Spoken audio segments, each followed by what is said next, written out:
Have you ever felt completely drained just because you were trying to be the nice one? What if your kindness, the very thing you're most proud of, is actually what's silently ruining your life? In this video, we uncover the hidden costs of being too nice and how Stoic philosophy can help you take back your power without losing your heart. In a world that feels louder and more chaotic every day, staying calm is not a luxury. It's a skill. And Stoicism, an ancient philosophy built on clarity and self-mastery, gives us the tools to cultivate that calm no matter what chaos surrounds us. What makes Stoicism different isn't that it denies emotion, it acknowledges it fully, but it teaches us not to be ruled by it.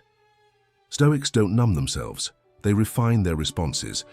They practice detachment not out of coldness but out of reverence for inner peace. In this part of the video, we'll explore 10 Stoic principles, timeless truths, that can help you stay centered, emotionally resilient and mentally grounded. Whether you're overwhelmed, overthinking, or just tired of reacting to everything, these insights will offer a steady path back to yourself.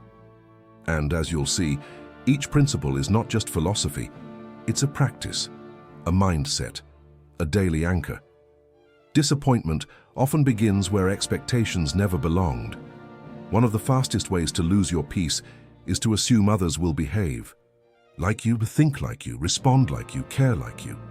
Stoicism gently reminds us, other people are not in our control.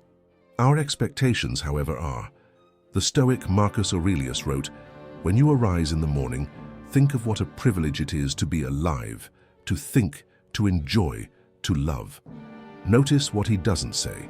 He doesn't say, expect others to love you back, or expect people to understand you. He starts with self-awareness and gratitude, not external control. Imagine you lend a friend your favorite book, the one that changed your life. You're excited, expecting them to see what you saw, feel what you felt. Weeks later, they return it and say, it was all right. You're crushed, not because of their opinion, but because of your expectation. That silent hope turned into a silent wound. This is how we suffer, not because of what happens, but because we placed a hidden condition on our peace. They must respond the way I would. But here's the truth. Everyone is living a different movie. Your actions, your words, even your love, they will always be interpreted through someone else's lens. And often, that lens is clouded with their own past, their pain, their patterns. Lowering expectations doesn't mean you stop caring. It means you stop clinging. You still show up, still love, still lead, but you let go of the need for the world to echo back your values. You find peace in the giving, not in the receiving. Epictetus said it best. When someone does you wrong, immediately consider what notion of good or evil they acted upon. Once you know that, you'll feel compassion, not anger. It's liberating. You stop wasting energy on the impossible, rewriting someone else's behavior, and reclaim that energy for your own growth. So the next time someone disappoints you, ask, did they break a promise? Or did I build an unspoken expectation they never agreed to? That's where your freedom lives. Expect less from others and more from yourself. Choose clarity over assumption, compassion over control. And slowly life begins to feel lighter, because when you stop holding others to standards they never chose, you stop being hurt by their failure to meet them. And from that place of gentle detachment, you're finally ready to talk about the next great Stoic key, setting boundaries, not to keep people out, but to keep your peace in. Set clear boundaries. If lowering expectations is about letting go of others, then setting boundaries is about protecting yourself. Once you stop expecting people to be like you, the next challenge is this. What do you allow into your life and what do you firmly but peacefully refuse? Stoicism teaches us that self-mastery begins with clarity. Clarity about what we value, what we need, and where we draw the line. As Marcus Aurelius said, you have power over your mind, not outside events. Realize this and you will find strength. That strength includes the courage to say, this is enough. But boundaries are often misunderstood. People think they're about building walls. In truth, boundaries are about creating gates. They don't shut people out. They simply define where you stand. They say, This is how I protect my peace, my time, and my purpose. Imagine a friend who always calls in crisis, but never checks in when things are calm. You listen, you soothe, you offer your time freely. But afterward, you feel drained, maybe even resentful. The Stoic in you must ask, is this sustainable? Am I serving or am I being used? When we don't set boundaries, we teach people that our time isn't valuable, that our silence means consent, that we are endlessly available. But your energy is finite. Your mind, like a garden, can only bloom when it's not being trampled by every passerby's emergency. Seneca once warned, associate with people who are likely to improve you. Boundaries are how you discern that. They are how you preserve room for stillness, for your own development, for your real priorities. And here's something even more powerful. Setting boundaries is an act of kindness, not just to yourself, but to others. Because when you model self-respect, you encourage it in them too. You say, I love you and I also love myself. Boundaries sound like this.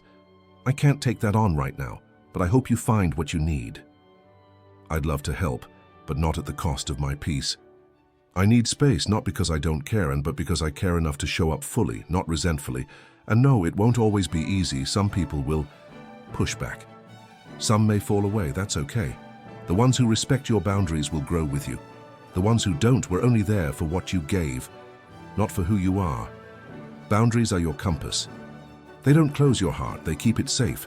They don't make you selfish, they make you sustainable. So draw the line, gently but firmly. Let your no be as honest as your yes, and protect the space where your calm can thrive. Because once you learn to set boundaries, you make room for something deeper, the ability to honor your own direction. And that takes us to our next Stoic lesson. Don't abandon your own path. When you start protecting your peace with clear boundaries, something else becomes visible.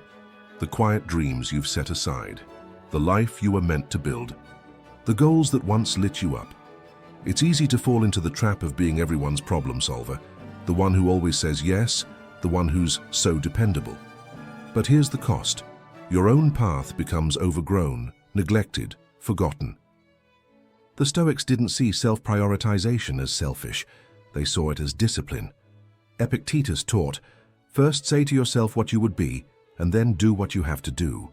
But how can you do what must be done when your days are spent cleaning up someone else's chaos? You wake up each day reacting, not creating. You're responding to texts before writing your goals. You're helping someone else move forward, while your dreams are stalled. You scroll through others' success stories, while your own story collects dust in the back of your mind. This isn't life, it's maintenance. And Stoicism wasn't made for maintenance, it was made for mastery.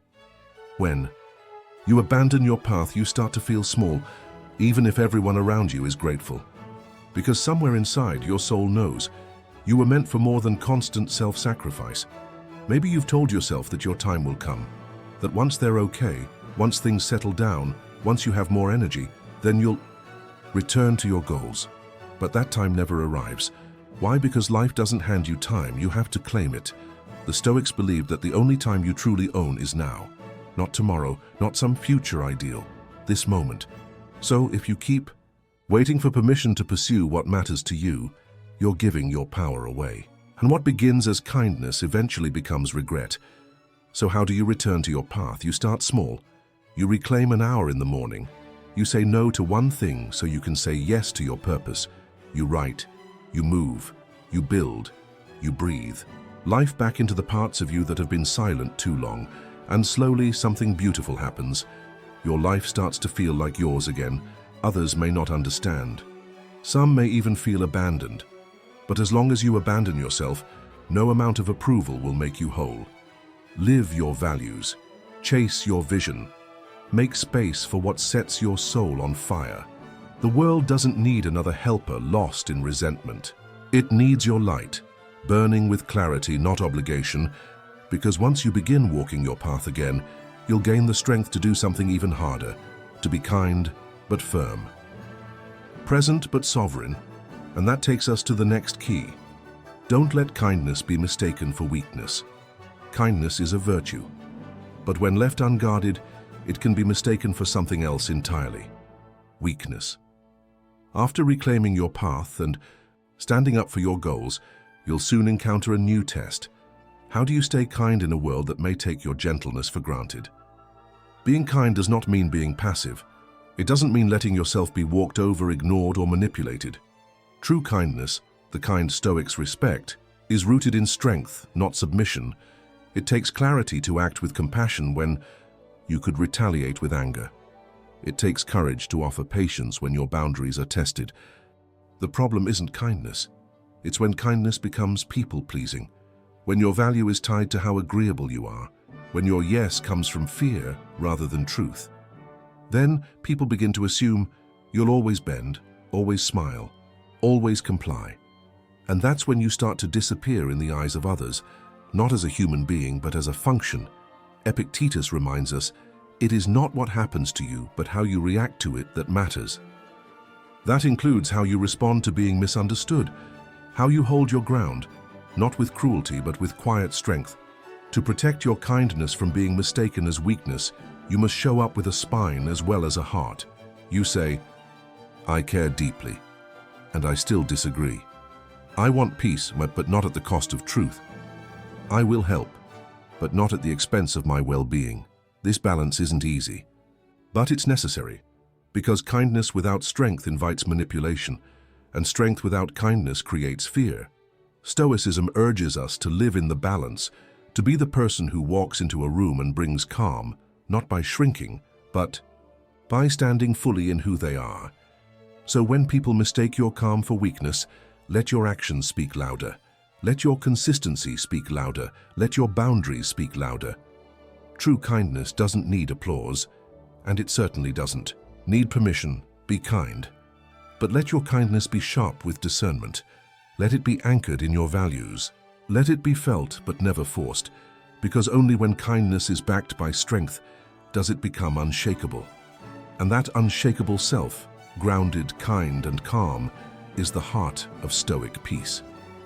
From here, we take our next step forward, becoming more than just the helper, reclaiming our full humanity with clarity and confidence.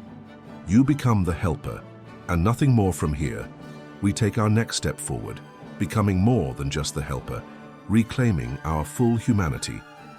With clarity and confidence, it begins subtly.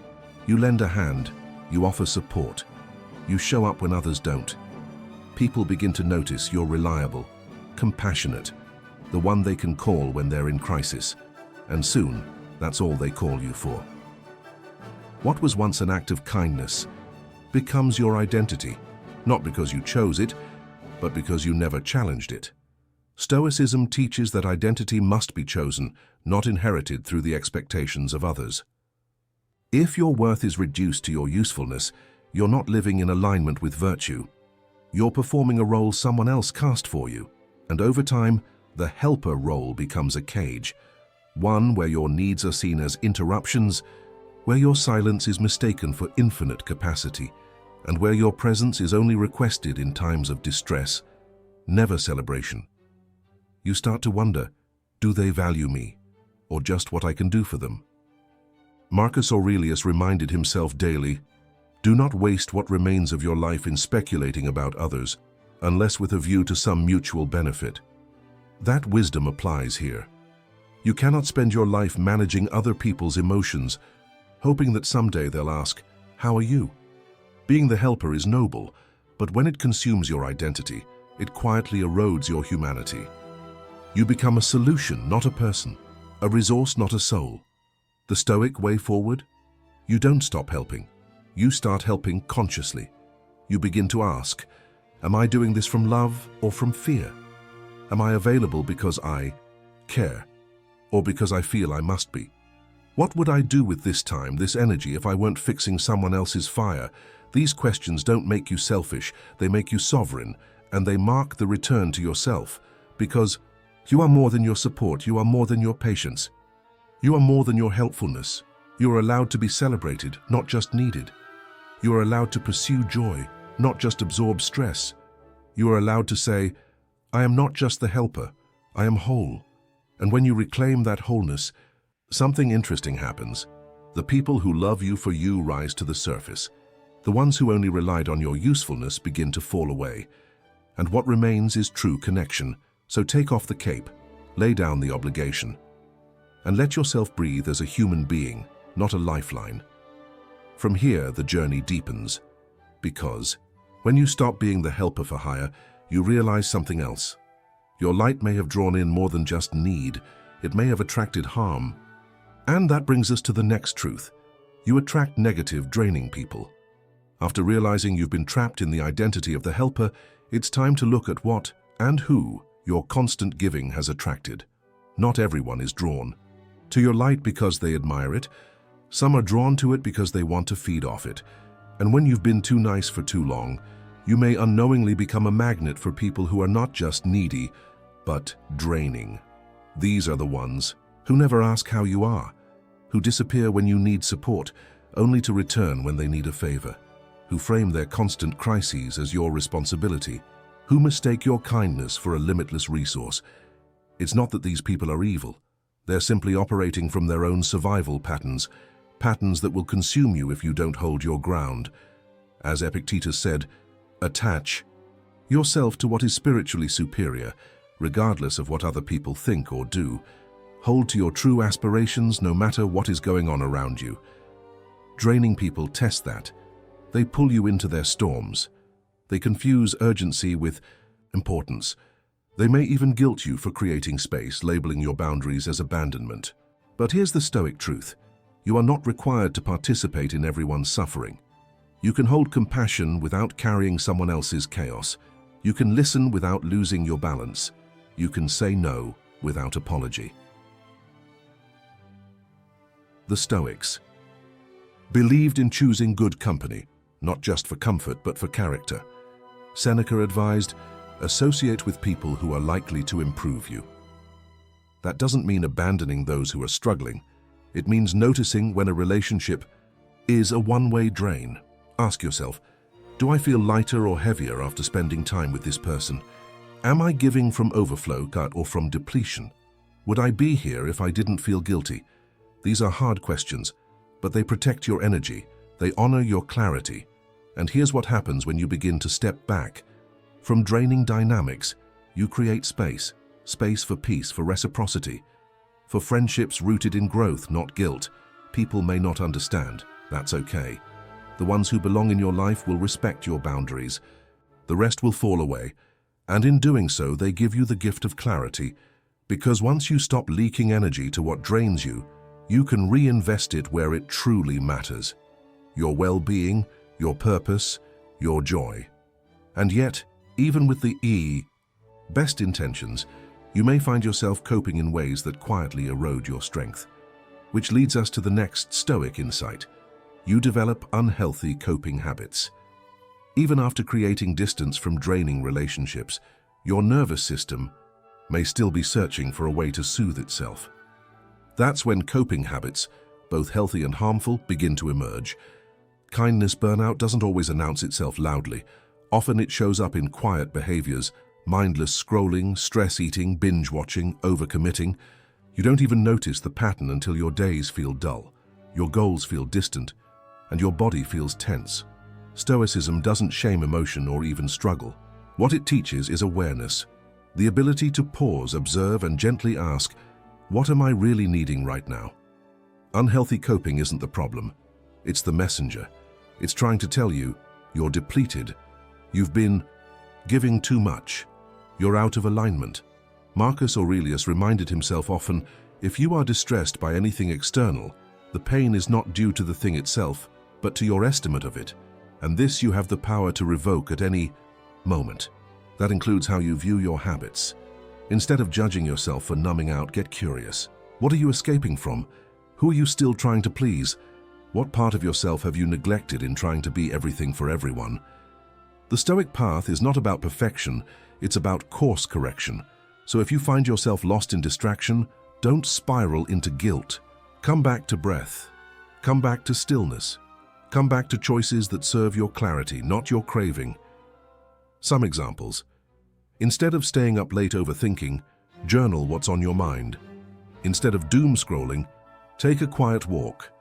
Instead of numbing your discomfort, sit with it for 5 minutes and breathe. These micro shifts reclaim your power. They remind your body and mind that you are in charge, not your triggers, not your fears.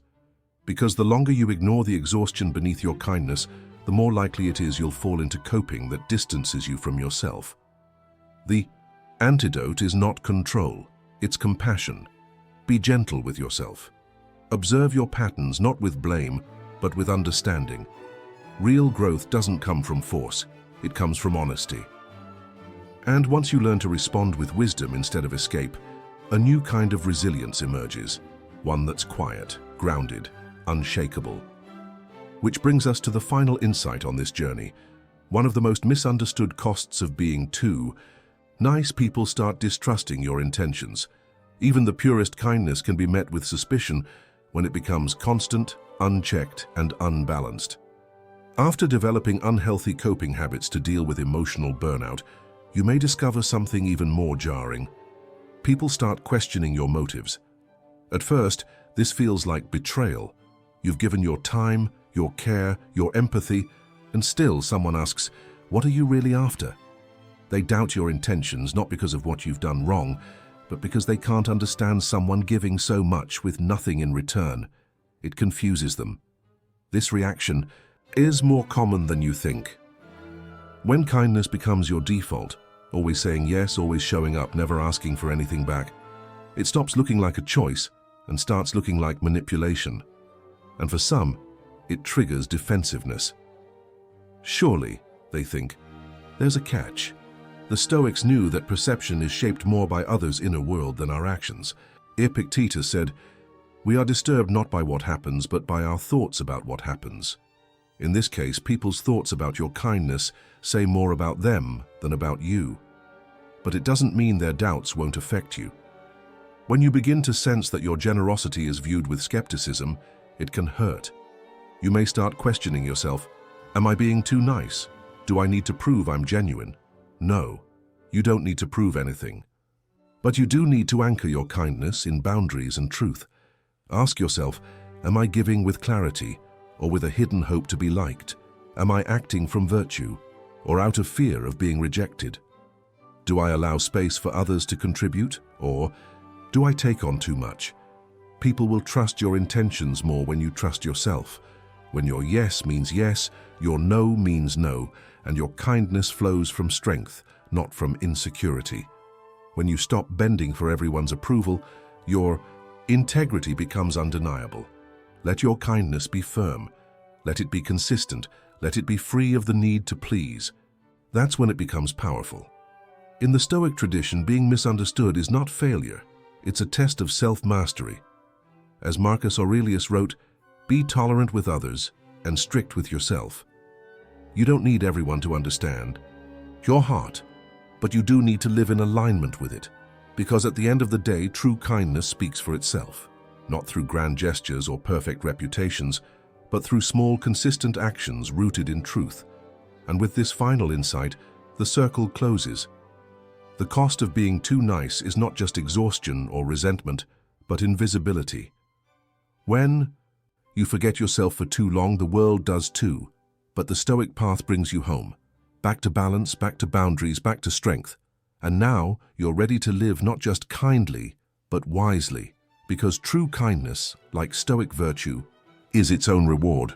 It does not need applause, and it does not fear misunderstanding. In the end, the one person whose trust you must earn and never betray is yourself. Freedom is not needing to prove anything.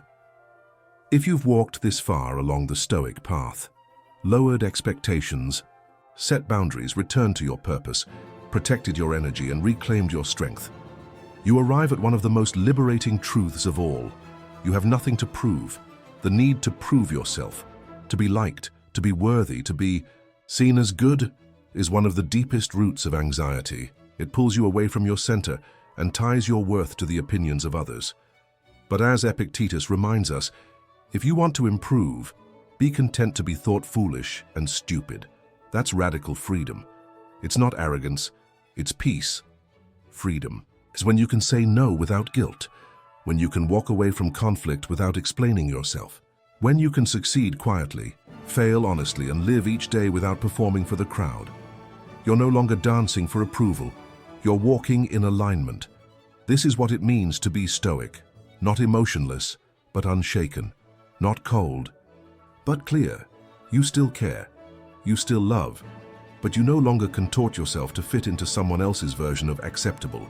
Imagine waking up each day and knowing you don't need to prove your goodness, you just need to live it. You don't need to explain your boundaries, you just honor them. You don't need to justify your dreams, you simply pursue them. When you reach this place, your mind becomes still. Your emotions find rhythm. Your life begins to feel like it belongs to you again, because true freedom isn't doing whatever you want. It's being free from the need to impress, and that is where the Stoic path leads. The 10 Stoic keys aren't a checklist, they're a way of life. They don't ask you to become perfect, they invite you to become present. To learn to calm your mind and emotions is to reclaim your power. It's to say, I may not control the world, but I control how I meet it. Lower your expectations. Set your boundaries. Choose your path. Protect your energy. Stand in your strength. Release the need to please. Let go of the draining. Heal the coping. Clarify your motives. And most of all, live like you have nothing to prove, because you don't. This is Stoicism, not a shield but a compass, not a wall but a mirror. It shows you how to live, and not harder but wiser, not quieter but clearer, not for others but from within. So pause, breathe, begin again, and return, not to the noise but to yourself. Your calm was never outside you. It was always waiting here, within.